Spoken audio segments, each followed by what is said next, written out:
Welcome to the Escape Podcast, Monster Month. Hello, welcome to the Escape Podcast. I am the 50-foot Brandon. And I am the Josh from the Black Lagoon. And this is episode 5 of our... What? I think This is episode 5 of our Monster Month. Yes. We're getting close to wrapping it up here. Today is 1986. I was going to say, I had a little bit of trouble. Some people said it was 85, some said 86. The release date is the early beginning of 1986. So it's House from 1986. It's not Dr. House, just House. Yes. Not to be confused, there's a Japanese movie from the late 70s called House, I think. And I've seen that one too. But this is different, so we're going to focus on this. Josh, recently, we all know you've been slowly catching up on the Marvel Universe. Actually, as of right now, I only have Spider-Man catch up on. Okay, and that just came There's out. no video. big push for me. If you happen to get it to me, I'll watch it. Mm-hmm. But it's not I'm not yearning to see it. I might own it next week. We'll see. So you just watched Doctor Strange. Yep, it's on Netflix. Mm-hmm. So tell us about Doctor Strange a little bit. You know, as I've said numerous times, I just kind of have a burnout for the Marvel movies, but you had me watch Guardians 2. Didn't really care for that. It wasn't terrible, but it just wasn't my cup of tea. And before that, you watched Ant-Man, right? Yeah, Ant-Man was okay. Okay. It just okay. Again, not pee my pants fantastic, but it was all right. Peter Pants? Ants? Yes. But so I thought, well, Doctor Strange, I didn't have any really, this one really was low on my radar too. It just didn't look like something I would really care for. I actually thought it was better than Guardians. So you asked me, is it a thumbs down or a thumbs up? And I was like, well, it's kind of a thumbs right about there, and a little between halfway and up, right about there. So that must be, it's your favorite Marvel movie of all time. No, I wouldn't go that far. But of this newer series of them, I liked it better again than we're like in phase 3 or whatever. So it's your favorite, like phase 3 one. What's Ant-Man? Is that phase? I don't know. Let's just say post the first Avenger movie. If I'm going just on the first ones, I liked the first Iron Man and I liked the first Avengers. I even liked Iron Man 2. I know a lot of people don't. Yeah, and we've mentioned that a few times. Like, we don't get why people like 3 and not 2 because we didn't like 3. Yeah, we did like exactly. 2. So what did you like about Doctor Strange and what? It was just more of an interesting story. It was it kind of in a way it's like Batman, where at least the Batman Begins, where it's like he's not as rich, but he's kind of wealthy, kind of well off, and then he goes off to find himself or find something for himself. It's a little different, but kind of, where he starts learning this old craft and whatever. I thought the where it kind of got a little over the top was the end where he's basically, there's that big galactic, whatever that thing is, that it kind of made it really silly, like far-fetched, this whatever, I don't even know what that thing was. With the lines in his face. Like a demonic entity from another dimension called Dormammu. And he's one of the big bad guys. So he's not as powerful as Thanos, I think. But people are thinking that maybe after they do the Thanos stuff, if they want to keep going through with everything, they'll shift focus back to that guy. I mean, it was kind of cool. I liked the whole time loop thing that he used. I wonder how long he did that. It within our time, like how long did he have to do that? I would love to think that it's with it like years. So what was he doing? Making another one of himself and setting back and letting that he version set it up so that every time he died, it would reverse time and start all over again. But they still both had the memory of it. Okay. I thought that was a really cool ending. Like parts of the movie, we'll get into it later. But as far as the way they ended the movie, I thought that was a really cool way to beat the bad guy by losing. He couldn't beat him. Yeah. He just made it so he had to keep killing him over and over. Right. And over. This guy wanted to carry on with his. Yeah, and he was stuck there. He basically was a prisoner. Yeah. So yeah, it was pretty good. It was free. It was pretty good. I'm seeing these movies now. Makes me glad I didn't spend money on them. I really don't feel like I missed out by not seeing them on the big screen. All right. That's what they were. So stay tuned next year at some point. We'll start going over all of the... I thought you were saying stay tuned next year when I finally catch up on everything. Well, yeah, that too. So slow. Thor's coming out. Thor will be here soon, and I'm really excited for that. And next year when it comes out in video, we'll eventually get you to watch it too. Like Black Panther doesn't interest me too much right now. I just saw a trailer for that. I guess we can talk about that for a second. Sure. Trailers look really weird for that one to me. I'm interested in it. Okay. A lot parts of it look very interesting. Then other parts, like, I don't know. Well, we'll see how it goes. Okay. Kind of like the Iron Man thing, where like it's something that they kept doing over and over again. In Iron Man had to fight another Iron Man, and Hulk had to fight another Hulk. Oh yeah. And Thor basically had to fight another god. Yeah. So here we are. The Black Panther is going to be fighting. And then Ant-Man basically fought another. Ant-Man fought another Ant-Man. Yeah. So now Black Panther is going to fight another Black Panther.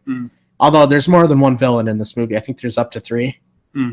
I don't know a whole lot about Black Panther as far as comics and all that goes. I just know bits and pieces.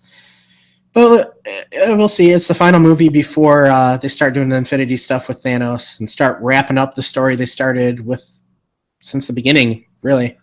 Well, when did the Infinity thing didn't come into really Thor? No, Captain America, because technically the cube, right? The Tesseract or whatever they call it. Right. So that's, I mean, they hinted at the whole team up, but the whole Thanos thing didn't. Yeah, we didn't even know Thanos was going to be part of anything until the end of the first Avengers movie. And I remember being shocked. I'm like, wow, they're jumping to that character like right away, thinking that he was going to be in the next movie. Little did I know, 10 whatever years later, we're still waiting to see the movie with him in it. But anyway, let's get on to House, 1986, starring William Katt. Yep. So we are on episode 31 now. Milestone. Yeah. I guess. Or last episode was. That's what makes this episode a very special episode. Episode 31. We're in our 30s. Yeah. Do you have any trivia? Yeah. All right. So like you said, episode 31, House from 1986. It has a 50% on Rotten Tomatoes. It was directed by Steve Miner, who did the second and third Friday the 13th.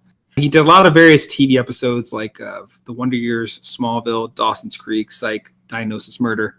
It stars the greatest American hero himself, William Katt, George Wendt, and Richard Mole. Yep. Here we go. Fred Decker, who was one of the writers, was inspired in part by the Twilight Zone movie. That's funny because this movie kind of does have a Twilight Zone feel to it. There are 4 movies in the House franchise. We'll talk about that in a second. Originally, it was meant to just be a horror movie. One of the writers who came in to rewrite the script added the comedy elements. The Creatures took over 3 months to make. The Closet Monster took 15 people to puppeteer. Wow. The film was shot in 8 weeks. And there are 3 shown portals from our world to the other: the closet, the mirror, and the pool. Okay. A little bit of extended trivia, just some stuff that I know. Sean S. Cunningham is one of the producers for this, and he's also known for Friday the 13th series. I'm looking at his list right here. He actually was the director for Deep Star 6, which we mentioned, in The Thing? The Thing, I believe, yeah. Just some tie-ins. We covered The Thing. Go back in our archives and check it out. Episode 29. Yes. This movie, for me, has been a long time little pet favorite of mine, just because of how weird it is. I've been itching to do this one. I haven't done anything in a long time on my YouTube channel, but this is one of the movies I wanted to do. Okay. Have you ever seen it before? You said you had? This is the only movie for the Monster Month that I have seen. Okay. Did you see it on TV? No. Every time I've seen it, when I was a kid and I saw it, it was on video. Okay. VHS. And then you rented it? Somebody owned it? No, this friend of mine had it. We watched, I feel like we watched it a few times because I don't have that great of a memory. So I'm assuming I've had to have seen it over their house at least a few times because there were certain things I always remembered for the years from this movie. But I didn't ever remember how it ended. So I'm not sure if it's one of those movies I just never finished or something. But Katrina, who we've mentioned before, I think one time, I feel like it was maybe me, John, and her were over her house. And we were going to watch a movie. Maybe it was around Halloween time. I'm not sure. And I saw it was on the shelf. And I was like, oh, I've seen this movie. It was on her shelf? She owned it? Well, I think it was her mom's movie or something. But yeah. So we watched it over there. And that's been, I would guess 2006, somewhere in there, and maybe 2005. Even. I thought I had talked to John a little bit about this one. He said he hadn't seen it, but I thought he was there. Maybe he wasn't there. I might be remembering our conversation wrong too. Then, but it doesn't matter. You said that there's 4 installments of this. Yes, I had seen the second one because I remember, and that's another thing I remember now. The second one I saw on TV years ago, and I remember when I found it was House 2. I was like, wait a minute, I remember House 1 from when I was a kid, and this is very different one. I feel like for something that supposedly has 4 parts to it. It has a little bit of a series. It has kind of a cult following, but it still seems like it's a little bit underground in a way, a little bit more obscure. Yeah. A lot of people haven't heard of it. When I ask, they're like, "Oh, the detective." I'm like, "No." Well, and then there's a newer movie now called The House with Amy Poehler and Will Ferrell. When I was looking it up, a lot of times it was coming right. It was about where they have like an underground casino. I think it just came out like this year or last year. So I was finding that coming up a lot. Well, that sounds like a different kind of scary. Yeah. 4 parts. There's House 2, the second story, House 3, the horror show, and House 4. Mm-hmm. Italy, especially in the 80s, is notorious for just naming things after franchises. Mm-hmm. So, for example, Troll. You've seen the original Troll. I know you've seen Troll 2. Mm-hmm. Troll 2 had nothing to do with Troll 1. It was made by an Italian guy who just named his movie Troll 2. There are also 2 different Troll 3s. One of the Troll 3s was like a 4th movie or 3rd movie in another series called Ator, where it's supposed to be like Conan the Barbarian. He's Ator the Invincible. So it gets so confusing. Thanks, Italy. So Ator 3 is also known as Troll 3, which has nothing to do with the Troll series. Yeah. And then there's another thing called Troll 3 where it's about killer vines. And there's no trolls in it either. Just like there's no trolls in Troll 2, they're goblins. Yeah, but I mean, in their defense, like, really, what's the difference between a troll and a goblin? I don't even know. They kind of seem interchangeable. There's a difference. Get it right or pay the price. Yeah. So, and this House 2, I guess, is kind of related to this. It almost is like an anthology thing where it's a different story. It's even called House 2, the second story. And it's almost more like the second story. Yeah, it's more like a kid's fantasy movie in a way. Yeah, a little bit. Like there's the ghost of an old prospector, but he's like a friendly guy. He's their grandpa or something. Yeah, it's one of I think it's Uncle Jesse or Grandpa Jesse or something like that. Now I think you're thinking of Troll. Well, it could be. Or am I thinking of Full House? Yeah, which is funny. It's Uncle House. Joey. Cut it out. So. Well, he looks like an old gold miner, but he's kind of like... Yeah, and then there's like the ghost of an evil cowboy or something. But then also they go back to this land where there's dinosaurs or something. Yeah, it was almost like... Oh, man, what was that movie? Not Bill and Ted, but there's another movie I had seen before where like they're constantly going through different time periods. Because I think at one point they're like in ancient Egypt. And, at one point there's like a dinosaur type thing. And it's weird, which also kind of reminds me of My Science Project. You ever seen that one? Has Dennis Hopper in it? I started to watch it. Okay. I don't remember really anything about it. Kind of the same concept where it was like opening a portal of different time and space where all these people and monsters and things from the past, the present, the future, altered timelines, realities were all converging in the high school. So basically the thing with Italy that I was talking about was that's what House 3 is. House 3 has nothing to do with anything. Somebody just decided to name their movie House 3. So due to that, they couldn't legally name the third House movie House 3. They had to name it House 4 or come up with a different name. But House, the first one, and House, the fourth one, are the only 2 that feature William Katt. Okay. And I believe that in the fourth one, he like dies right at the beginning. Oh. So, spoiler alert. Didn't they kind of do that? Is Halloween Jamie Lee Curtis? Yeah.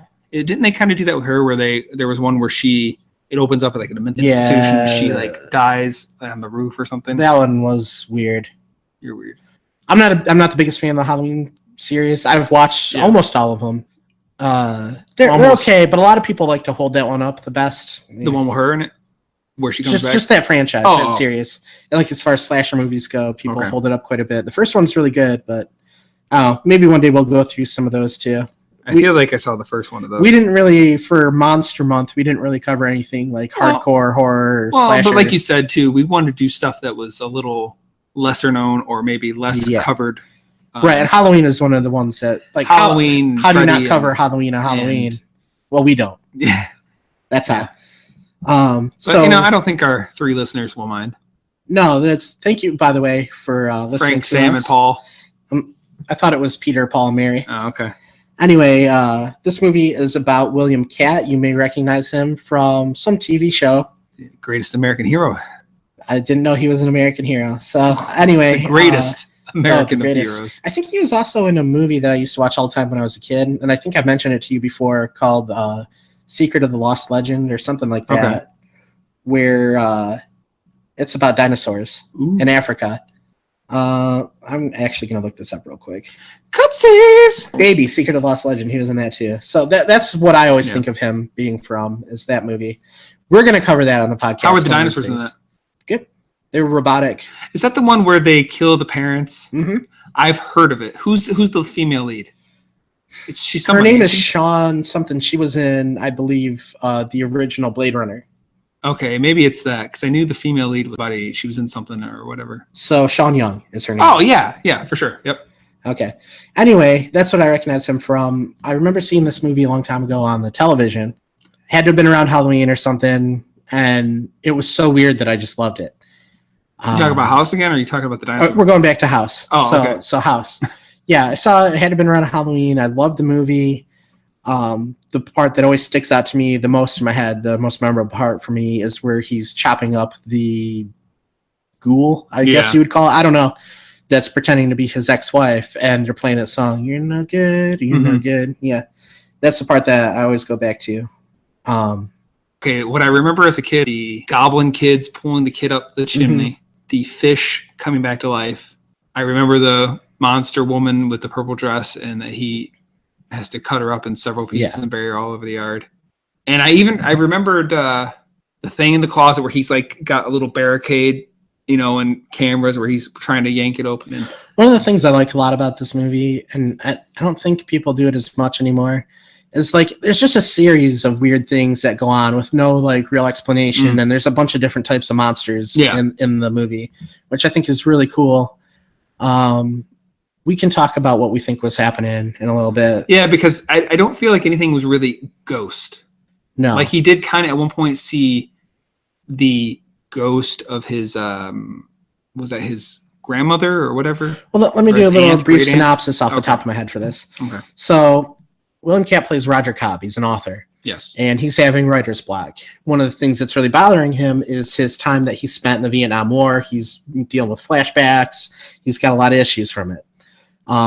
Recently, his aunt has hung herself in her mansion of a house, basically. It's like a small mansion. House that he grew up in. And it's also the house he grew up in. His mother died when he was a kid, and he lived with his aunt. So he goes to check the house out. He's getting ready to sell it. He decides that he's just going to stay there for a while, to the disappointment of his realtor. As he's there, his aunt always thought that the house was haunted, and now he's starting to think so too, because strange things are starting to happen. So he's dealing with his problems with the Vietnam War, his problems with the house and his aunt dying, and a nosy neighbor played by George Wendt. Not to mention the fact that his wife and him are separated. Also divorced from his wife, probably due to the fact that while they were visiting that house, his son went missing. Yes. And he's Never been found. Even at the beginning of the movie, you see where he's calling and bothering both the FBI and the CIA all the time, seeing if they ever can find any updates, like anything on the case of his missing son. So that's the premise of the story. And this house turns out to be super weird, and all sorts of crazy things happen. In a way, it almost reminds me, it is a little bit of a horror comedy, but it's a little bit light on the comedy. It's not as slapsticky as Killer Clowns. Right. I would say it's and maybe in the same vein as like American Werewolf in London was, where there were those comedic moments, but they weren't too over the top. It's a little goofier than that, though. Yeah, no, but I it's like the monsters are a little silly. Some in of this them. one, yeah, some of them are kind of, at least, they look dated. But all right, here's a question: American Werewolf in London. You knew it was partially a comedy, but you didn't really laugh at it. Did you laugh at this? I don't think so. I don't think I laughed out loud. Were you amused? I mean, there's some parts like when, for example, here one of the jokes in the movie is, he's this famous author, and people are always asking him for his autograph. He's sitting at a bookstore signing autographs, and he's dealing with his crazy fans. His neighbor is a fan, and he asks for an autograph. There's a scene where cops come to his house, and one of the cops recognizes him. You're the author? You're Roger Cobb, the author? Yes. Bubba. From In the Heat of the Night. Okay. You know what? That guy... Okay, this movie has some Friday the 13th ties. That guy, I believe, was in Friday the 13th, Part 9. Oh, wow. I'm being very specific, aren't I? Yes. As a guy who was hunting down Jason Voorhees. Okay. I've seen him in some other stuff too, but that specifically is what I'm thinking. The white cop, right? The black cop. Oh, okay. And the black cop is the one that recognizes him and says, "Hey, you're Roger Cobb, the author?" It's like, yeah, that's me. I wrote that book. And he's like, "Oh, well, can I ask you for a favor?" And he's like, well, he starts asking, "Well, do you have a pen?" but he gets cut off. Can I use your bathroom? Yeah. Like that, that's kind of stuff makes me giggle. Yeah. I was amused by that.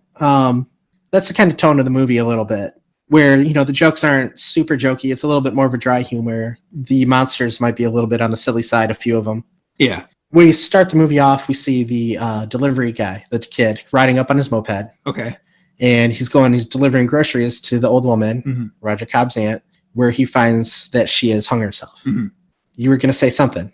Well, actually, I was going to rewind just a smidge before that. The very intro where they're showing like the credits, and they show like shots of the house, and they would do that weird camera effect. Yeah. Okay. That very much reminds me of when we got our first camcorder, and there was this little dial on it that could do various weird effects. It almost seemed like when I was a kid, I just thought that was the coolest thing to, shoot something and like flip the dial and make it look weird. So like me and Dave would shoot these goofy videos and just flip the effects just to do it. And it almost reminds me of like the cameraman just found out this camera does it. It was just flipping through like, well, hey, what if we make it, like it served no purpose. It was just kind of weird, and it just seemed funny. Okay, let's talk about that opening for a second. All those effects with the colors and stuff, like they would switch it to like the negative mode. Yes, exactly. Yep. And then also they would kind of mess with like the saturation and stuff to get different colors out of that. So it just wouldn't be blue and white or black and white. It opens with kind of like a cello music mixed in with a little bit of synthesizer music, and I thought the music was pretty cool and effective. It was effectively creepy. Yeah. But between what you're saying about the colors and the opening and that music, it almost reminded me of like a made-for-TV movie. I could see that. And every now and then throughout the movie, I feel like I'm watching a made-for-TV movie. It seems weird to me that this came out in the theaters. I would love to see it in the theater. It's too bad I was only 3 at the time. But, every now and then it seems like it was made for TV. And when I have seen this on TV, I don't think that there's any parts in the theatrical version that I've seen that weren't on the TV. I think it's one of those ones that gets away with very little editing. Okay. Maybe some movies are just cut for time, though. Yeah, some are just cut for time. There may be in a little bit of that, but there's no scenes in here. Like there's no nudity. The violence and gore isn't that bad. I mean, he dismembers somebody, but you don't see him literally doing it. Yeah. A lot of it can just be shown right on TV with no problems at all. The scene where the old lady's hanging might be one of the more graphic things. Right. You see her hanging there. Yeah. Have you seen that old lady before? She looked a little bit familiar to me. I didn't recognize her specifically. I mean, she might be on stuff. But so you talked about the grocery boy. What I thought was funny, he's pulling up in his little moped or whatever, and they show a close-up shot of the curb. And he totally nails it. I got the Home Alone. Yeah, I got the impression that he was almost supposed to stop, but he maybe lost control. It just smacks the curb. Is that what it reminded you of? No, but it made me laugh because almost well, we don't have time to reshoot it. Just fine. Because it looked like he was supposed to just boom, That's funny. I like when stuff like that happens in movies. It seems natural. Yeah. We cut to the old lady hanging, and then it goes to Roger Cobb, and all these crazy fans are in line asking him questions, and his publisher is there. And, everybody's asking him, what's your new book going to be about? And I assume he was a horror writer because that's what his publisher said to him. People don't want to hear about the Vietnam War anymore. Yeah. They just want a nice short horror story or something, which I thought was kind of funny because that's what this was. It was a little short little horror story, but it was also about Vietnam. In a lot of ways, I think that maybe, I don't know if they did it purposely, but it seems like it has a lot of tie-ins to PTSD and all the problems that people who have been in action would encounter. And that's kind of more of a timely thing now. Yeah, I was reading where they said that was a newer thing to the public about understanding. There's one other movie out there, an older movie, I believe also from the 80s. It has Tim Robbins in it called Jacob's Ladder. Have you ever heard of that? Yeah, I think I've seen it. Okay, that one also has a lot to do with Vietnam soldier that's dealing with stuff from the war.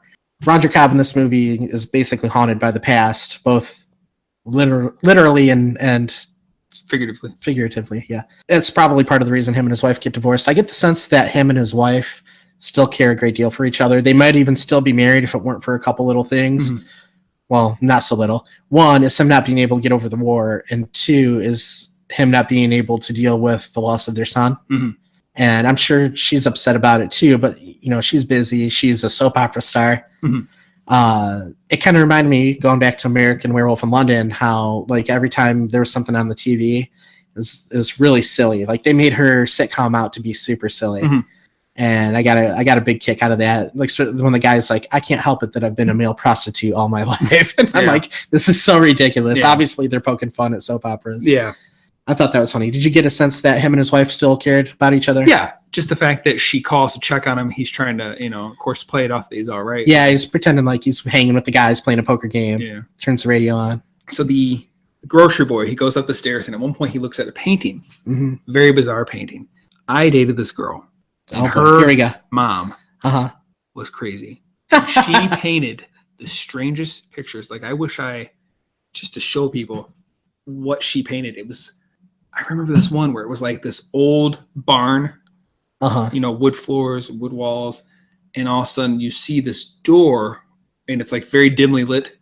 You would see this door open the back and it was like a bright light and you would see like these white, weird hallways that go up to some weird, strange place, stuff like that. And then I remember she had this one that was like a laboratory, and you see a mouse, but he's like the size of a man. He's wearing a lab coat, and there's babies in jars. Human babies? Yeah, human children in jars. It was just like, this is what she painted them, and she had them all over their place. And I remember thinking like, wow, this is some weird stuff. Is that what her mom did for a living? Was she an artist? No, it's like, she was good in terms of like, she could do well. It's just she painted weird stuff. Well, that's what the aunt does in this movie. There's weird paintings throughout it. There's one with like a naked woman being torn apart or something like that. Okay, is that the one where it's like ribs or like claws coming? There's another one where there's like claws coming. Like I don't remember the one you're talking about then. It's when the cop, he goes to the bathroom. Mm-hmm. And when Roger goes to check on him, he's standing in the hallway just staring at that painting. Trying to figure it out.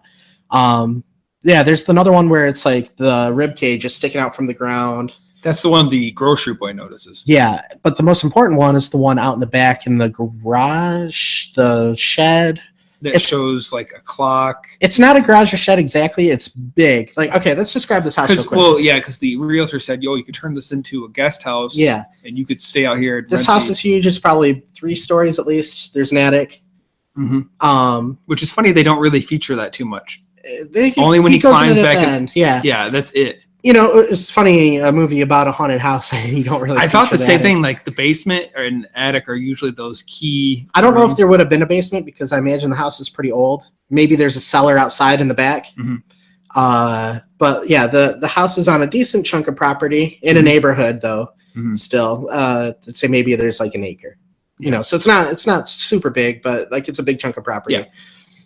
The house is old. It kind of reminds me, picture like the Munsters house. Yeah. About that size. Which is nicer. Same style. Cheery. Adam's Family house, something like that. The pool in the back is really cool. It almost looks like a pond. Yeah. If it weren't for all the chlorine and stuff making the water clean, it almost looks like a pond. There's a little waterfall coming down. There's rocks around it. Yeah.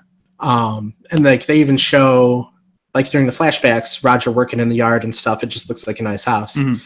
The aunt swears up and down that the house is haunted. They have the flashback. He has the flashback where the son goes missing. And you're not sure exactly what's going on. At first, you think maybe somebody kidnapped him because they have that car speed off. Mm-hmm. Yeah. Which I always think is a really cool detail. Except they don't really follow through with it. They kind of...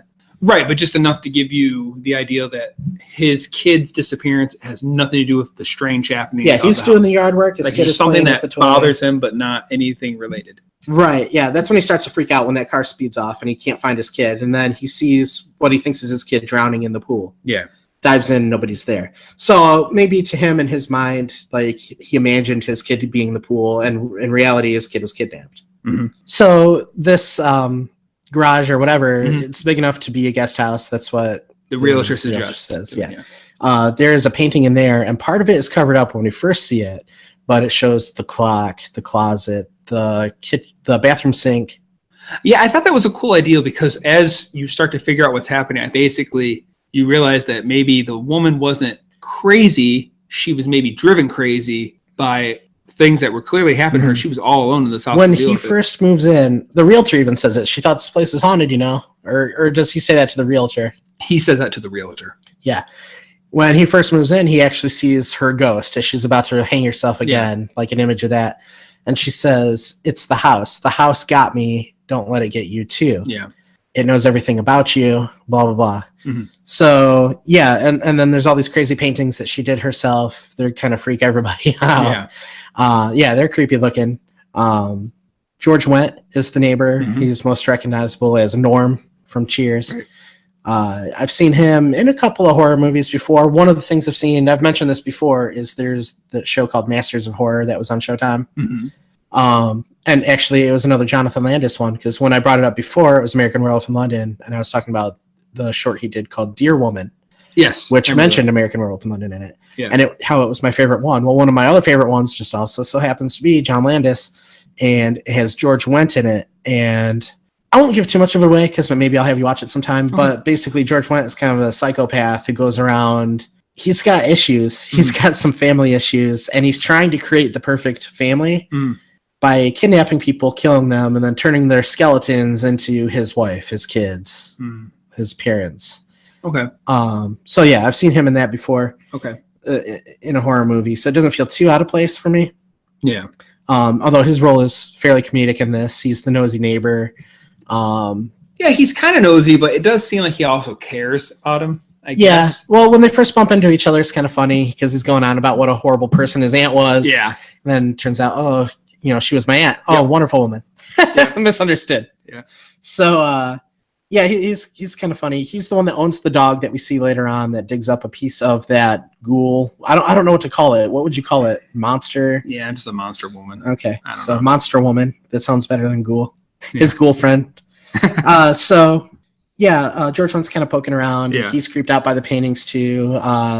He kind of gets creeped out by Roger too. Roger's starting to suspect that stuff is going on, because right when he moves in, like, stuff starts moving around the house by itself. He hears things, and it escalates. It starts off subtle like that, and it escalates at a decent pace.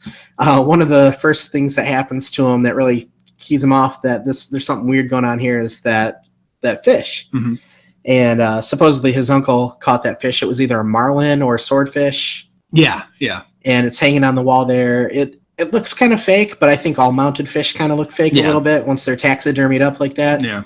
It starts moving by itself and almost making like a little noise, like a little squeaky noise. When he shoots it, yes. Yeah, it almost squeals in a way, but not very loud. Like, you can barely hear it, which is good, because how's a fish going to make a noise? Yeah, it's just for effect. But yeah, it's really creepy. It starts slapping around against the wall. He goes and gets the shotgun. What I thought was crazy that where he stood, so it has that long sword nose, pointy, whatever you want to call it. So instead of like standing to the side where that couldn't get it, he kind of stood almost in front of it. Mm-hmm. I was like, why would you stand? Obviously something crazy's happened that can make a dead fish kind of move. Mm-hmm. Who's to say it wouldn't try to stab him? I thought it was just weird that he stood in a place that could potentially be dangerous. To back it up just a little bit, it was kind of a funny way to introduce a scare. Yeah. It's a fish, but it's the corpse of a fish coming back to life. That's funny. But to back it up a little bit, one of the gags that I always kind of get a little chuckle out of too, and it's just a subtle little thing, is back when he's at his apartment, and they're showing you how just like he doesn't really care about anything. He makes microwave dinner. He just throws the box. Yeah, the way he doesn't care about it, he just kind of throws it in the microwave. But even when he opens up the freezer, it's a horror movie, and it's kind of like back in Fire in the Sky. Go back through the archives and watch it, listen to it. In Fire in the Sky, when they had that scene where the railroad lights come down, and the way that James Garner's looking up at it, he's looking up at something unbelievable. Yeah. Well, to him, it's only unbelievable. It's like, great, I got to stop for a train. Yeah. But in your mind, because of the way they shot it, a saucer come down. Yeah. Well, almost the same idea on this when he opens up that freezer. Yeah. He opens up the freezer, and then he almost lets out a little gasp of horror. Yeah, and then he saw something. Yeah, and then the camera flips around, showing the back of him and inside of the freezer, and it's just frozen dinners. Right, but and he takes literally the box at the banquet instead of taking it out of the box, and usually he literally just throws box and all in the microwave, and I thought that was kind of funny. Yep. So there's a lot of weird things that happen in this movie. What was one of your favorite? Well, one of the things I wanted to make mention of, his books attract quite a eclectic crowd, a fan base, and in a sense that reminds me. Have you ever seen the movie In the Mouth of Madness? No. It's kind of similar. It's about this guy. He's almost like a Stephen King where he writes all these horror movies, and Sam Neill, like everyone's like, it's almost like Harry Potter, where everyone's going crazy about this. Sam Neill's a reporter. Okay. He's been tasked with doing a piece on this author who's writing these like tons of books. And it's supposed to be like a Stephen King, you're saying? Yeah, he's basically a Stephen King type. I suppose author. Roger Cobb in this would be kind of like that, right? Too. And basically, but everyone that's going crazy about his new books, like almost like kind of like what Harry Potter became. And it's just funny because like it's all these vast different types of people. Like you saw, like there was like the just like a punk rock, a soccer mom. Yes, exactly. And just everyone's going nuts, and they have weird behaviors. Like it's almost like just the strangest people, and it kind of reminds me of that movie, which you might like that movie. You might want to check. We could put it on the podcast at some point. You could check it out, In the Mouth of Madness. Okay. And anyway, it's just kind of crazy like that. There's a lot of elements actually to that movie that just ever so similar to this movie. Does this movie remind you of any other movies? Not offhand. Not besides that one. For me, movie-wise, I would kind of put it, if you're the type of person that really enjoys like Evil Dead 2. Okay. Or there's another one Peter Jackson did, Dead or Alive? Dead Alive. Oh, I've seen it's that. It's the same kind of like, you've seen that one? I've seen that one actually. All right. So as we're this movie, there's a lot of weird stuff that happens, but almost no gore. Mm-hmm. Very little gore. Yeah. Dead Alive is the absolute goriest movie I've ever seen. Yeah. Just like more. I've only seen it once, and it's been a while, but I remember like, isn't there a point where there's like a giant woman? Yeah. And she like puts him inside of her. It is like the so most disgusting. Insane. We'll cover that on the podcast at some point too. It's one of the most insane movies I've ever seen, and it's definitely like, I went to see the remake, reboot, whatever of Evil Dead, the new one from like 2014. Yeah, I thought it was all right. And I was thinking to myself, this might be the most blood I've ever seen in a movie. There's just tons of blood. There's everything bad happens to these kids in this cabin. And even at the end of the movie, there's a point where it's literally raining blood from the skies for about 10 minutes. So I'm like, this has got to set it like a record. I went back and watched Dead Alive after that, and like, it's not even close. Wow. It is so insane. Anyway, it kind of is in the same vein of those where it's like a bit of a horror comedy with a bunch of just weird, unexplained stuff happen. There's crazy creatures and all sorts of fun things going on. Oops. Sorry about that. What? The realtor, remember? He like shoots the harpoon gun, and it's like it just.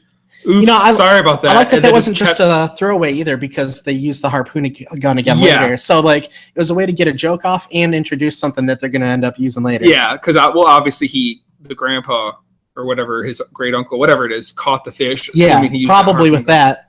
It was just funny to me that he just was so passive about it. Like, he's holding it, and like, you should never do something, like hold it toward the person you're talking to, and then just all ding.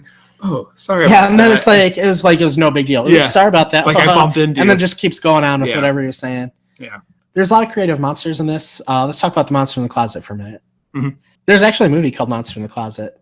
I don't doubt it. I don't know if we should cover it on the podcast or not, but it's just it's almost like a made-for-TV movie, and it's really.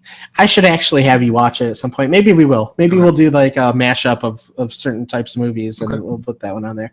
But the monster in this closet is pretty scary, actually. It's like an amalgam of all sorts of different faces, and I'm assuming like it's the type of thing where it grabs people and it molds them into its body, almost like The Thing. Yeah, and it's got really, really sharp claws. It's a little bit like a cross between Pumpkinhead and The Thing. It's got all these faces and stuff. It's all twisted up like The Thing, but it's got these long, spindly arms with claws on it. I can see that. And it actually scratches Roger, and he uses that later as evidence that something weird is going on. Yeah. Even though nobody believes him. Right. That monster I thought was really cool. I don't know. Like, again, I don't know exactly what's going on in this house. Are they ghosts, demons, just monsters? What? It all seems like they're coming from another dimension in a way. I believe that is what it kind of boils down to. And I'm wondering if, because he's in the house, it's a lot of time, like when he finally goes into it, he gets pulled into it, then it's like he's in the Vietnam jungle. Mm-hmm. So. And that's where it comes in that, like, the house tricked me, it got me, it knows everything about me. I feel like the house knew what was eating him up inside and manifested it. Well, yeah, because, think about it. He sees his aunt kill herself. Mm-hmm. He sees, he hears his kid or sees a toy car roll around. Obviously, that bothers him. He sees his wife. His wife turns into a monster. He sees, the Vietnam jungle. So basically, it knows what bothers him most and uses that to, get him. So Yeah, so that monster was really cool. He tries to tell George Wendt about that monster. Yeah. He even says, "Does it? I saw something. Well, maybe it was just your imagination. Does my imagination do this?" And he shows him scratches. He's like, "You should get those looked at." Yeah. He doesn't really react to it. Right. George Wendt, he does seem like he's a little bit on the annoying side, but he does seem kind of like an everyday guy. Like he wants to hang out and stuff. Yeah. And it does show he's a fan of his books too. Yeah, he's a fan. And even though he thinks that Roger might be going a little cuckoo, he's more worried about him. Yeah. Like legitly, I think. Yeah. Than anything else. And he steals his address book and calls his ex-wife. Yeah. That's a... Well, if you think that somebody's starting to go nuts and they might hurt themselves, it seems like it's an acceptable no to do. Yeah, I suppose. It does seem kind of funny to me that he can just call a celebrity up out of the blue like that, and she didn't like hang up on him or anything immediately. Yeah. Then again, if it's her private number and only her family and friends have that number. Yeah. Well, you got to figure too. Back then, you didn't have caller ID. You wouldn't see a number and say, "Right, who's this number? I don't recognize." It's just so weird, like he calling up a celebrity like that. It's pretty funny. It's just a weird idea. Now, like I can't picture myself doing that. And then he talked to her like a normal conversation almost. Like yeah, I mean, I think once he said, like, "Hey, look, I'm next door neighbor to your husband," because I think they were they actually divorced or in the process of a divorce. I think they were actually divorced. Okay. But you almost get the sense that maybe they could get back together if Roger got his crap together, which by the end of the movie, it seems like he's over it all. Yeah. So let me ask you, were computers in the 80s that reliable? As to what?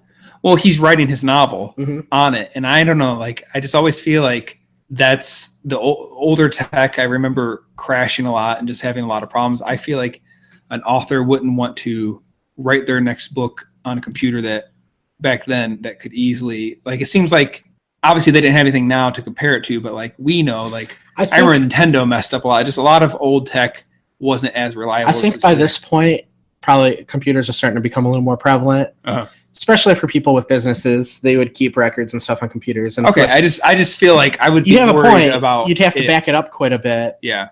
I imagine they probably crashed about the same amount as they do now, maybe even less because they did less. Maybe. Nowadays, computers do so much stuff that any number of things can cause a problem. You got to try and figure it out. Yeah.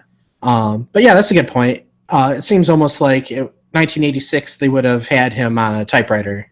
Yeah. Well, again, I just would think if that's his bread and butter, that's how he makes money. Is he writes novels? He's probably got a publicist that's down his throat about when's the next one. I got to have a draft. Like probably constantly wanting some first draft or something be turned in.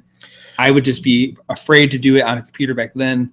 I would feel like it's funny that even back then in The Thing was 1981 and they had the computer chess and the computer was telling the future basically.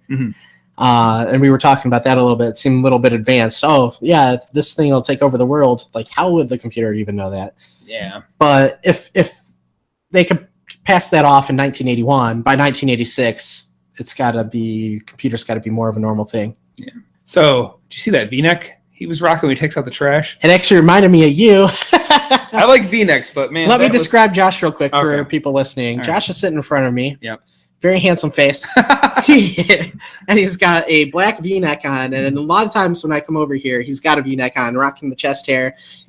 I can't do crew neck. It's too tight on the neck. I have a feeling you would not wear a V-neck like Roger did. Though. No. That one almost went down to his belly button. Yeah, that was like, I was like, wow. And it was a vest or a sweater. Wasn't it like a sweater? Yeah. And it was like down to here at least. I was like, wow, that's... Yeah, sweater V-neck with nothing underneath it just seems really odd. Like, it basically like he wasn't even wearing a shirt. Well, I'm assuming maybe it was like, because that's the scene where he first sees the attractive lady down the street. She's like jogging down the street.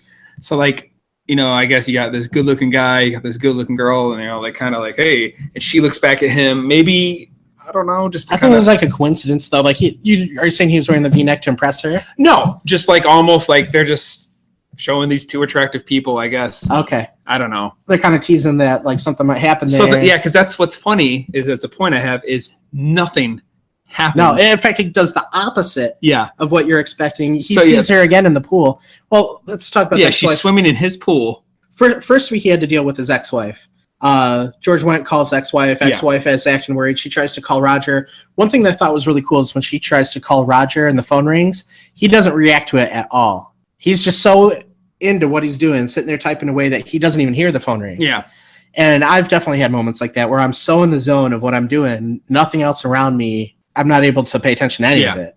And eventually somebody will get my attention. They're like, hey, but I can ignore everything and just focus on one thing. Right. And he was he was dealing with a Vietnam flashback. Yeah, I could understand that. He had a number of flashbacks, and it kind of tells the story of what happened to him. He had this buddy played by Richard Mole. He was from Night Court, right? He was a big guy. Yeah, I never watched it, but I know of that show. I know he shows up in other things from time to time. He's like 6'2" or 6'4". He's a very tall guy. In fact, I can probably look that up while we're talking. But he played Big Ben, not the clock, but a crazy guy that he served in Vietnam with. Yeah. He is 74 now. 6'8". Whoa. That is even taller than I thought. Dang. Yeah. So, the guy is nearly 7 foot tall. It's kind of funny, too, and I was thinking about that. A lot of soldiers tend to be on the smaller side, especially in the Air Force, which they weren't in. But a lot of times you need to squeeze into smaller places, and big guys don't do that very well. Yeah. Anyway, Richard Mole plays Big Ben. He's kind of psychotic in a way. And I get the feeling that they weren't exactly friends. They maybe went to the same boot camp or something. Yeah, I don't think they knew each other before. Like, it seems like, I think maybe they had met each other before they got stuck in the jungle with this company. Yeah. But they weren't childhood friends. No. Or they weren't especially friendly towards each other. They just knew each other better than they knew the other guys, probably. Yeah, exactly. Yeah. And he does dumb things like Roger asks for a cigarette and he gives him a cigarette case. There's a snake in there. Yeah. And you're in the middle of the jungle. There's all sorts of crazy stuff. Maybe that's how he dealt with the pressure. Yeah. By being a jerk. But it just seems like a lot of stuff that could get you and your people around you in trouble. Sure. Not the right time to be. Yeah. So he misses the call from his wife because he's dealing with that flashback and writing. Next day he comes downstairs. There's his wife at the door. Mm-hmm. She's coming in. She's like, what are you doing? She's wearing a purple dress. Are you okay? And did he already have the gun? No, he didn't, because there's a big chase. Yeah. No, he got the gun for the fish. He did have the gun for the fish. She's like, what are you doing with the gun? Sets the gun on the table. One of the shells rolls off the table. She's like, oh, okay, I'll get that. She bends down, and then when she stands up, she's this monstrous hag. Yeah. And the voice on that thing is actually kind of creepy. The high-pitched voice that. And just her monstrous looking pointy teeth and fish lips and all sorts of weird stuff. Yeah. She looks really... I was going to make a joke about Britney Spears. Wow. So anyway, there's a big chase before those tools had come to life. And I thought that was a cool way to kill her. Yeah. Go ahead, tell us about that. The tools coming to life. What does that remind me of? Ernest. That reminds me of Ernest when Ernest goes to jail when he gets electrocuted and he becomes magnetic in a way. There's swords on a shield and he has to hold the whatever that was, and it kind of reminded me of that a little bit. Yeah, so there's these floaty tools locked in a room in his upstairs. He eventually uses those to kill the hag. Yeah. Cuts her head off. Yeah. Again, it's not super graphic. No. They just show the severed head. That's it. Yeah. But then it tricks him again because when he shoots it in the beginning, when he first sees it, he freaks out and shoots it. It goes back to looking like his wife. And then the police come, and that's when you're trying to understand is did he hallucinate seeing her as a monster and shot his real wife? Mm-hmm. So he hides her in the little. That's like a little closet that goes where he's panicking and the police are there. I thought he covered it up nicely. He wasn't panicking in front of the cops exactly. Not too bad. I mean, he was pretty obvious, but that he was nervous. Well, not at first. When he's out there just rubbing the gun, he's like, I was just cleaning my gun. And you couldn't tell that he was upset at all, really. Yeah. And then when they came in, he's getting nervous because he had hid this thing. What do they call that under the stairs? I don't know, but it's where obviously it's a triangular shaped door because obviously the stairs. I guess I don't know, a closet. I don't know there's a special name for that though. Yeah. There's a very specific word for it, but I can't think of it off. Who cares? It drives me nuts. So anyway, he puts her in this little cubby hole. Yeah. And obviously something's going on. She's still alive because the door keeps opening. So he starts to freak out. Yeah. And then the scene comes off as kind of odd. He carries the movie well, but in the scene, he almost seems like he's doing a lot of overacting or ad-libbing in a way. When he's trying to keep the cops, you stay here. No, I'll go over here. Yeah. Type of deal. And it's not really distracting in a way. It's just the first time I ever really noticed it when I rewatched it this time. All right. You didn't notice that at all? No, but then again, I hadn't seen this in so long. I was just kind of taking it for what it was, just watching it. I was going to ask you if it tricked you at all But I mean, you had already seen it before. Yeah, but again, it's been a long time. I honestly, when she went to go bend down, she popped up as a monster. I kind of forgot about that. Oh, really? So it kind of caught you off guard. I knew there was one point where there was a female monster in a purple dress. I just But so anyway, he after he defeats the ghoul friend, he chops it up because why did he chop it up? It wouldn't fit in the hole. I mean, it would have been an awfully big hole for that, and maybe he. Okay, this is what it is. It was decapitated. He brought it out in the garbage bag. Yeah. He's about to bury the whole thing, but then the attractive neighbor from across the street. Yeah. She's in a swimming pool. I guess while the aunt was alive, she used to go swimming over there all the time, and it was fine. They had some kind of deal. So she comes up, she's looking all hot in her swimsuit, and he's talking to her. They're really close. The thing keeps trying to grab it. The hand is still alive, so it keeps trying to grab both of them, and he's like stepping on it and hitting it. That's when he decides he has to chop it up into little pieces. Yeah. So you make sure like no piece of it or something. Yeah. What was up with her voice? The woman's voice? Yeah. What do you mean? It seemed like most of the time when he spoke her lines that she was ADR'd. Well, she's Swedish, I believe. So maybe that wasn't her voice. Maybe someone was having to... An American with doing a Swedish accent maybe. Well, I know that, for instance, Dolph Lundgren, when he did the He-Man movie, he had a very thick accent, and I guess it was in his contract where he got to dub his own lines. Like he had 3 tries to do it. So it might be where she was redubbing her own lines. Something was off about her voice there. Either she was redoing it or they had somebody else do it. Yeah. So he thinks it's funny. I think he's Swedish. Who? Dolph, isn't he? Yeah. Yeah. It's just funny. One of those Viking countries. Yeah. So they're all the same Vikings. It seems they are implying that she's heavily flirting with him. Yeah. I know when guys like to play and stuff like that. She says all these crazy things, right? Yeah. What's funny, I think she looks better with straight hair than when she came over later. It almost looks like 2 different actresses in a way. I'm trying to remember exactly how she looked later. She had like this crazy big hair, and it just like the way it was done, like it made her look like a completely different person. I thought. Anyway, she comes back over later. It's like it's playtime, and he's like, "I'm not ready right now." She's not talking about with her. She wants her to babysit her son. She wants him to babysit her son. Right. And which is ridiculous because what woman would pass her kid off to a complete stranger? She doesn't come across as the world's best mother. I guess not, but still, that's just nuts.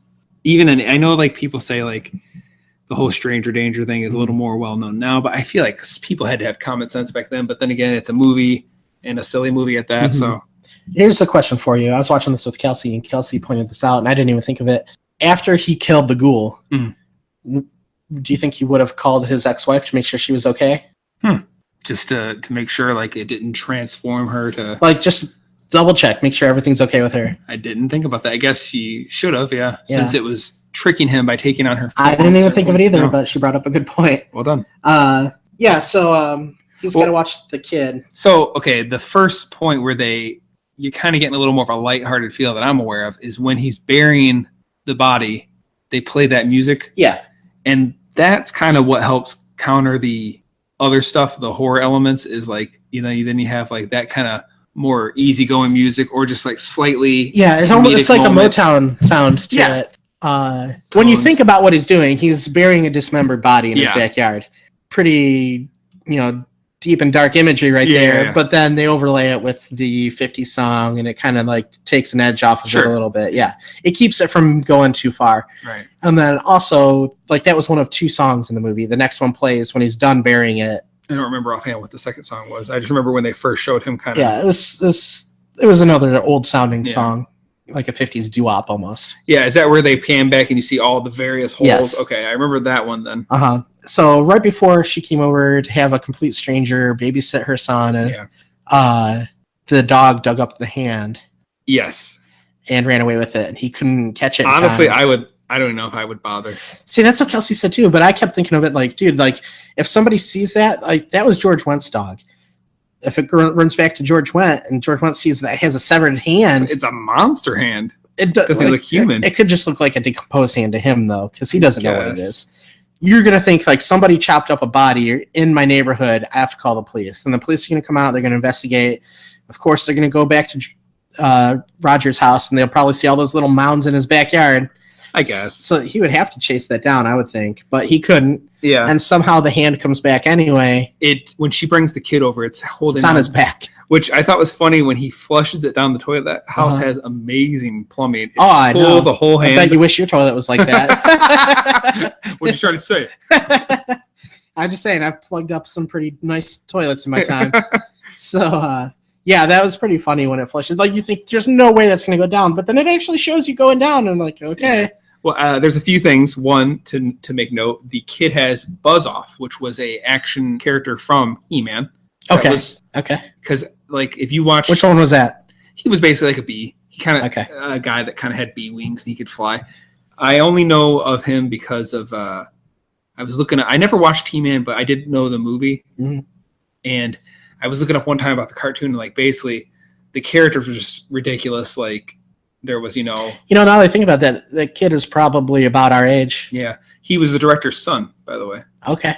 And I was wondering, too, like, still, that's a little kid. How is he not afraid when you're seeing, like, these monster things? Oh, like when he was getting pulled up through the chimney? Yeah, like, I was like, still, like, I just imagine you'd have to, like, I took Benji down the aisle of a store, and they had this King Kong for the newest movie. Mm-hmm. And the King Kong was probably about this big, but it's like that more like detailed, realistic look. And I didn't pick him up. I just let him sit there on the shelf, and he's in the little, thing of the cart. And he just kind of like was back. Like it scared him. He was kind of creepy looking to him. And I just think, even though the kid's a little bit older, but I just kind of... Kid was probably about 3.5, 4. I would guess.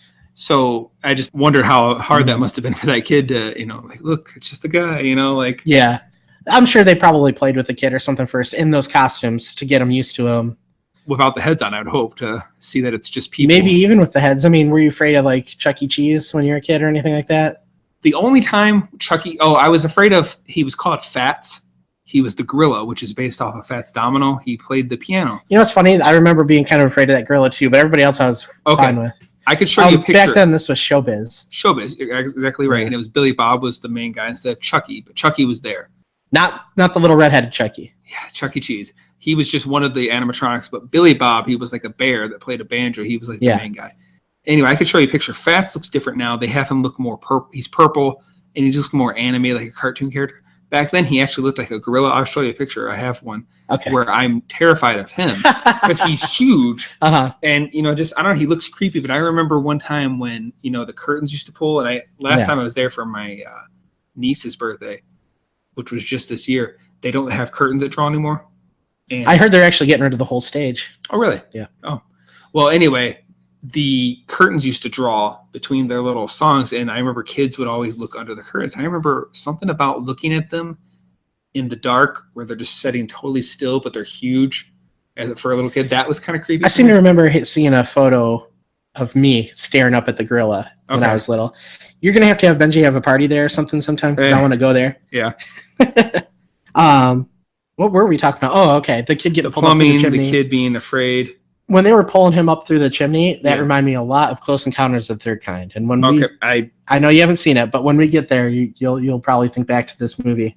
I better. There's also a little kid in that movie, and we could talk about him not being scared of things too. There's a kind of a cute backstory to the kid there. Okay. I guess Steven Spielberg is amazing with children.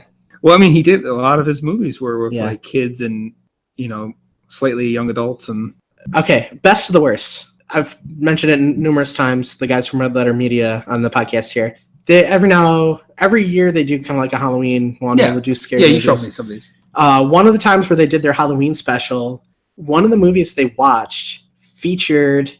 It was such a coincidence, and they were all cracking up about it. They had dug up at the beginning of the episode a picture of one of the guys that hosts the show, Rich Evans, a picture of him either sitting with or wearing a shirt with the Showbiz Bear on it. Mm-hmm.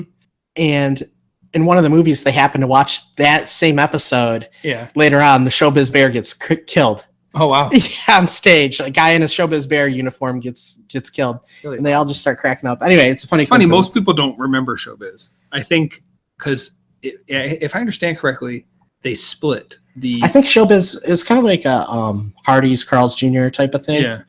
And Showbiz was more of the Canadian side of things, or a Canadian business. Could be. That ended but up again, getting Chucky bought was out. one of those characters. I remember because I remember Chucky being there. I always knew Chucky. Well, I don't know then. But anyway, I looked it up once because there's a music video I saw where they took Billy Bob and some of the other characters. Have you been to Chuck E. Cheese, or have you been to Showbiz, or have you been to Caesarland? Let us know in the comments. So back to the movie. We kind of slightly talked about this. It's kind of, I guess you could say, another dimension. Mm-hmm. What do you think it actually is? Or do you think it all just depends on who's in that house to be haunted? Well, it turns out that by the end of the movie, it's Big Ben. The ghost of Big Ben has come back to haunt Roger. He's the one that ended up setting a trap and kidnapping his kid. Right. Basically, what you find out is at one point he's been injured, Big Ben, and he knows he's going to die. So he asks Roger to kill him. And Roger is kind of... He can't do it. He's kind of has the knife to his throat. He's going to do it, but he can't bring himself to do it. So he says, I'm going to go get help. And he says, no, don't leave me here. The second Roger leaves. Pretty much, he gets captured by the... Viet Congs. But he gets captured by the enemy. And basically you find out that he was tortured for like 2 or so weeks before they killed him or before he just died or whatever. Yeah, so he wanted to be put out of his misery. Instead, he got captured and tortured. Right. So he blames Roger for basically not killing him. Yeah, as they're dragging him away, I'm going to get revenge on you. He swears it. Yeah. So it turns out that Big Ben is the one that took his son. And his son has been hiding in this other dimension in the house this entire time. Right, which I thought was interesting because when you see the various portals, there was one in the pool, there was one in the closet, which is the main one. You also find out there's one in the bathroom mirror. Yeah. It would make sense because he saw his kid in the pool. Yes. He jumps in and he's gone. Those are the only 3 places they ever show people coming in and out of. The closet, the mirror, not to say there's not more, but yeah. Right. Those are the 3 that are shown on the painting out in the... Do they show the pool in the painting? I think so. Okay. So, so basically there's that. And I'm assuming, therefore, that was kind of like his... I don't know. It's like, was there an entity that ran this place that like said, okay, these are your worst fears, so this is what this place is going to become to you? Or is there just something about this place that... I'm thinking about it. One of the things that I always assumed that it was just like, it was that guy the whole time. Now I'm wondering if maybe it was actually literally there was something weird with the house where it was tied into this other dimension. And that while he was visiting there with his wife and his kid, it picked up on what was going on inside of him with the Vietnam War. Could be. And it kind of manifested Big Ben. Okay. And then this manifestation of Big Ben, like he created So he wasn't really there. He wasn't there before, but because Roger was there, Big Ben's ghost or image or whatever came to life. So that's what I'm saying. So you don't think it was really Big Ben? I think it was in the sense that Roger created it. Okay, but basically, like, it's not like you're saying the ghost...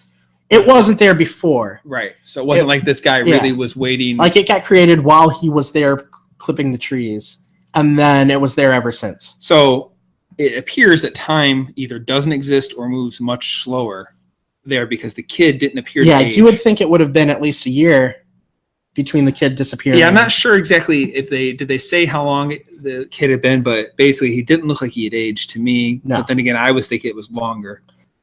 At least a year, though, is what I'm thinking, because you have to have the time for him to get on the CIA and FBI's nerves, them to kind of give up on the investigation, and then also enough time for him and his wife to go through a divorce. But it's an interesting concept where, a portal that leads to your past, but then, you had all this weird stuff, like you had like monsters that really didn't make any sense. That's what I'm thinking. It was already another place there. Yeah. And then it just happened to pull from Roger's experiences to create that almost portion like, of it. Personal hell or something. Okay. So I thought it was weird when he breaks the mirror in the bathroom, he ties a rope, and it's this weird music and sound effects where he's first it's like a Casio keyboard. I want to make this a GIF and put it like on our Facebook page. I love that flying little skeleton demon that comes and takes the gun and loops it. Takes the gun, swings it around, and shoots the rope. Oh my gosh, that is like the coolest thing ever. Yeah. By the way, I got to learn how to do that rope thing where I thought that was just kind of cool. Where basically he had it set up where he was able to rappel he was down. In a setting position, and able to like maneuver and stop and hold himself. And I was thinking about that. You probably learned that in the army. Yeah. I thought. Yeah, it seemed like a lot of his army skills played a part. Even when he wanted to try and get a picture of the monster in the closet, he put on his old army uniform and he's like rolling down the stairs and all sorts of stuff. And then out into the front porch. For George went to see. Yeah. That was one of the greatest parts of the movie too, especially the second time that monster comes out. He tells George went, okay, it wasn't a ghost, it was a raccoon. It's a big one, though. Yeah, and he's acting really crazy this time. Yeah. And it's so funny. Put these on. George Wendt seems so freaked out by the idea of shooting this raccoon with a harpoon, not even really knowing what was in the closet. Yeah. Like, he was so nervous. It's like, yeah, I'll help you out. And like, he's all breathing and stuff. And like, you can tell he's nervous about trying to shoot this harpoon at the what he thinks is a raccoon. Yeah. Opens up the door. Thing comes out. It's all clawing at him. It rips the bed apart. Yeah. Yeah, and just like he's so stunned, and Roger's all calm about it. And he's fighting the thing. He's like, shoot it. Shoot it. And when the thing starts to drag him into the closet, help me. He's got to tell him, yeah, come and help me, and you that's idiot. the last you see of it. You don't know what really part it played, or was it just like, because it was always seemed to... Came out only at midnight. Only at midnight, which they never quite emphasized why midnight. But they made it obvious that was what was going on. Yeah, that was the key, midnight. Yeah. Which, in a way, that just kind of reminds me of like Narnia. Didn't like the wardrobe would only work if it was raining out or something. I don't like remember. That. Basically, but I thought it was funny. The very next day after he saw it the first time, here comes this giant moving truck, and you think he's going to move out, but no, he's got like loads and loads of electronic equipment. Yeah, electronic equipment.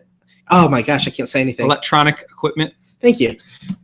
Video cameras and he went down to the local video store and like got all sorts of equipment to try and record this thing so people wouldn't think he's crazy. Yeah. So, have you ever seen The Mist? Yes. Did only the shot where he first breaks the bathroom mirror and there's like a tentacle and arms. Yeah. It just ever so slightly kind of reminded me of that. That was the aspect of The Mist that I liked. Like there's all these creatures coming through from another dimension. Yeah.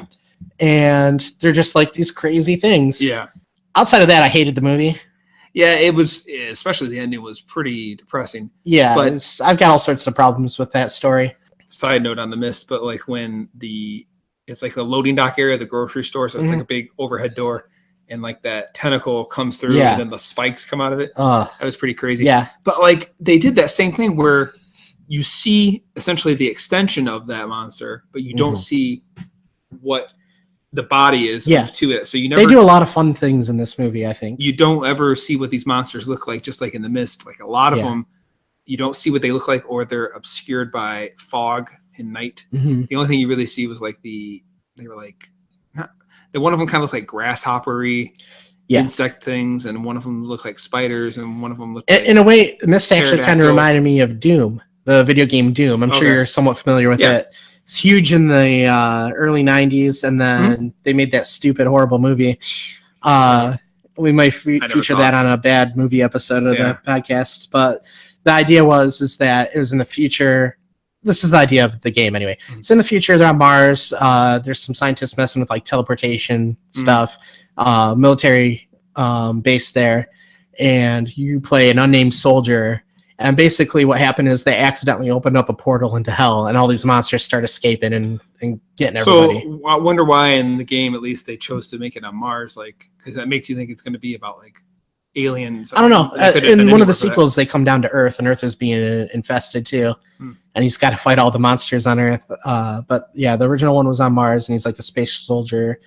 I don't know why they chose to put it there, but it was kind of a cool idea. Like off in the future, you're on Mars doing secret work, and you accidentally open up a portal to some other place where there's monsters, and they just start flooding the area. So he finally gets the kid back. I would have just left the house immediately. Like as soon as he got the kid. Well, I think he tried to, didn't he? I didn't think so. I think he tried to when he opened up the door. There was Big Ben. Was it? Okay. Yeah. I thought he did something else first. I'm trying to remember what it was. Like I thought he was like.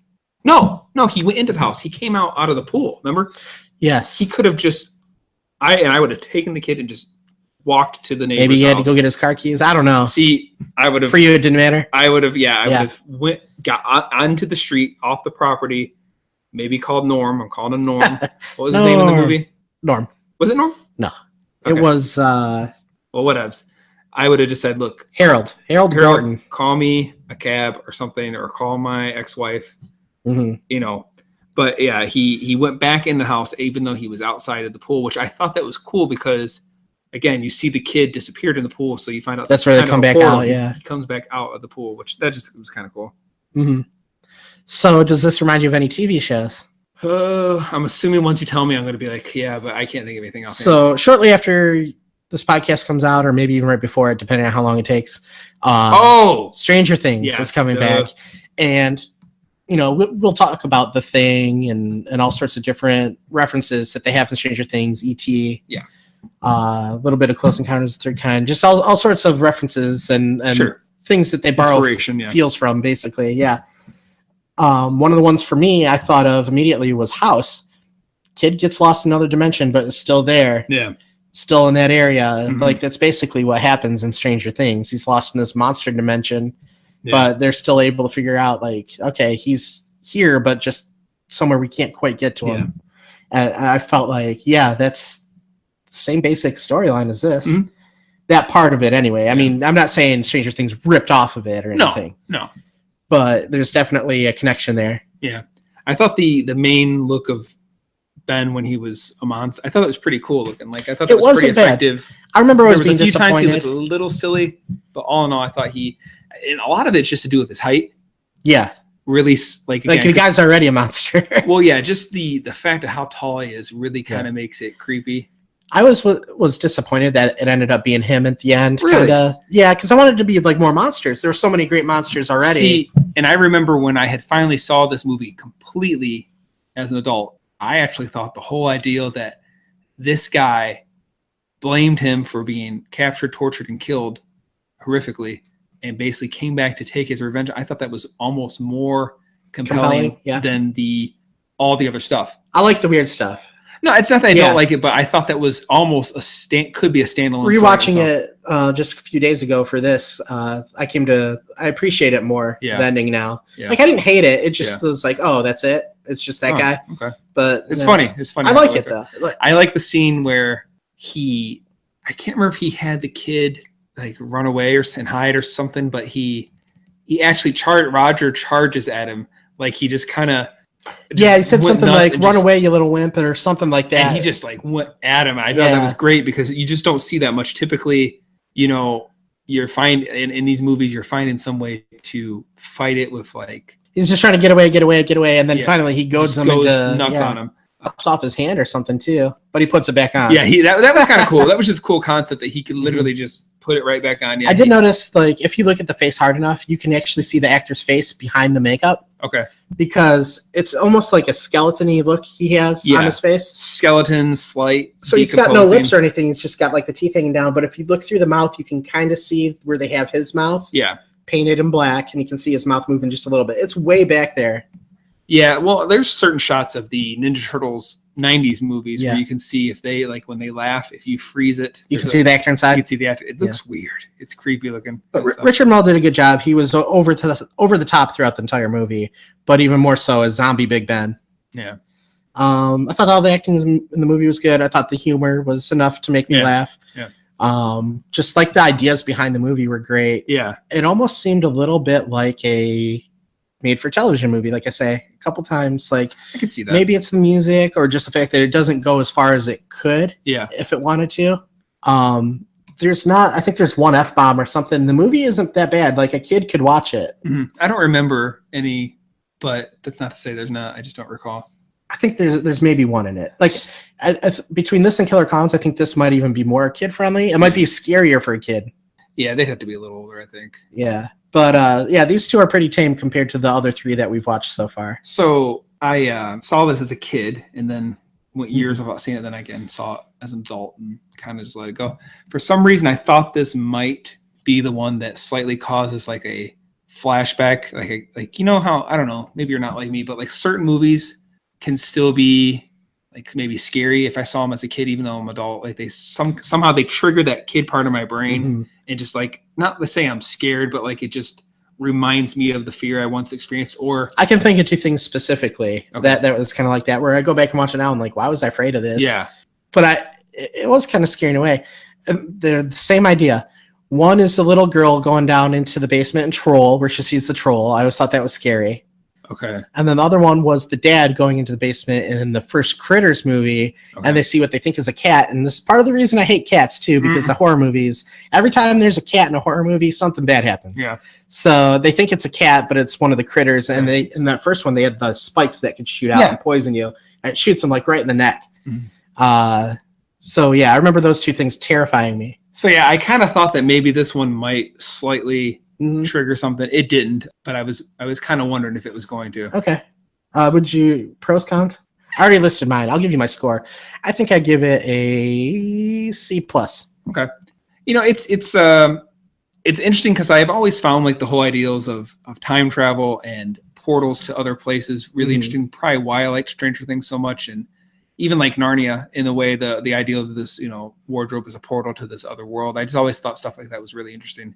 So I think that's why, in a way, like it's not exactly time travel, but the idea that his past, like time, that part of his life, that time is like holding there for him. It's kind of somewhat in that vein, and I just think that's interesting. So I think that's why thus far I kind of enjoyed this one maybe the most. And so yeah, I'll give it a. It's like I don't want to keep doing things in the neighborhood of C, but I'm also wanting to be honest. Yeah, that's what I love this movie, but I'm going to give it a C+. I was thinking a C+ as well, and I know if anyone's listening, there, man, this guy has given everything somewhere in the. For me, I feel like, but I can't really put my finger on it. It feels like there's something missing a little bit from this movie, and I don't know what it is. Maybe just one more weird encounter. Or maybe if they decided to go a little more overboard with some of the gore or something, like when he's chopping up the ex-wife. Yeah. I don't know what it is. And I always felt like this is a cool and original enough story to where if they remade it, because it's not that big already. Yeah. And I'll always have the original. Unfortunate though, because people would probably say they ripped off of Stranger Things at this point. Because now that Stranger Things is a huge hit and it kind of borrows certain elements of this, whether they realize they did it or not. If they could remake it in an artistic way, in a creative way, let's borrow some of the elements from this. We can remake it, put some weird creatures in it, have it be like an interdimensional thing. Yeah. Don't do all this stuff. Like, I don't want it to be a ghost movie where there's just hands that come out of nowhere and clap, or, some girl crawls across the ceiling. Like, that stuff is so overdone and old at this point. I can't stand any of it. Well, yeah. Jump scares, just a loud noise. That's not scary. That's just something that happens. Suspenseful, yeah. Or tries to be, at least. Yeah, it's a different idea that doesn't get played with a lot. Like, there's a movie, what's the name of it? Insidious. Okay. Where it's a haunted house movie, but it's a little bit different than your average ghost movie because, like, it does kind of deal with the idea of, like, there's another dimension where there's things other than ghosts, too. A little bit different. Okay. People tend not to stray away from the formula too much, though. Horror movies are cheap, easy to make. Follow the formula, get your money back plus some, It's a good way for beginning directors and people who are just starting out on movies to like get some experience before they go on to hopefully do better things, Yeah. But it's a shame people don't take horror more seriously or just have more fun ideas with it. Yeah. And this movie I would say is a lot of fun. I would recommend it. It's not for everybody. I don't think it would be for everybody, but if you have a wild imagination, I think that you can appreciate it. Yeah. All right. Well, we're almost at our stop here. This pod is really moving, isn't it? Yeah. It's almost the end of October. We have one more movie scheduled. If we're constantly making stops, why are we still drifting? We're looking for dilithium crystals. There's our Star Trek reference of the day. I think we skipped it in Killer Clowns. Hey, remember that episode of Voyager where there was a clown that was killing people? No. Me too. Okay, so... So anyway, we're at our destination here. We gotta go dig for some crystals, and then we'll get right back to you with the next installment of Monster Month. Right here on the Escape Podcast. If you'd like to contact us, you know how to do it. Search the links. Josh, anything you want to add? Want to say we appreciate anyone listening and anyone that shares us and anyone who wants to comment, review, rate. We would greatly appreciate it. Word. Tell your friends.